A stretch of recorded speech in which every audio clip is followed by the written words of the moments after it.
পথে পথে যেতে যেতে অনুষ্ঠানের হোস্ট আমি তুষার আহমেদ আপনার সাথে ছিলাম।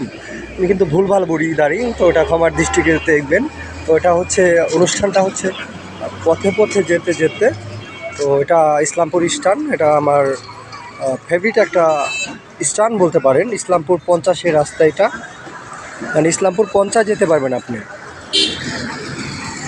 ওই পাশে যে মরুকটা চলে আসছিল হেঁটে হেঁটে, তো ওটা কিন্তু ইয়ের রাস্তা আপনার হাসপাতালের রাস্তা। তো সেখানটাতে আপনি দেখতে পারবেন অবশ্যই। মানে সরকারি হাসপাতাল, যেটা আমি একটু আগে গিয়েছিলাম ব্লগ বানাতে, সেটার রাস্তা এটা।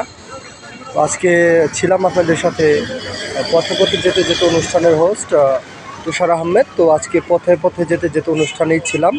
তো আপনাদের পছন্দের মানুষটা তুষার আহমেদ ছিল ইসলামপুরের পথে পথে যেতে যেতে প্রোগ্রামটা। তো আমি আজকের মতো বিদায় নিব। তো লাইক করেন, কমেন্ট করেন এবং বেশি বেশি সাবস্ক্রাইব করেন। যারা ইউটিউবে দেখছেন আর ফেসবুকে যারা দেখছেন তারা অবশ্যই ফলো দেবেন আর বেশি বেশি ভিডিওটা শেয়ার করে দেবেন। তো এই ছিল আজকের মতো আমার ভিডিওটা। অবশ্যই যারা দেখছেন সাবস্ক্রাইব করবেন। আজকে শর্ট একটা ভিডিও ছিল। তো এই ছিল আজকে ইসলামপুর পথে পথে যেতে যেতে অনুষ্ঠানের হোস্ট তুষার আহমেদ। তো সেখানটাতে থেকে আজকে বিদায় নিচ্ছি। দেখা হচ্ছে অন্য কোথাও অন্য কোনো দিন।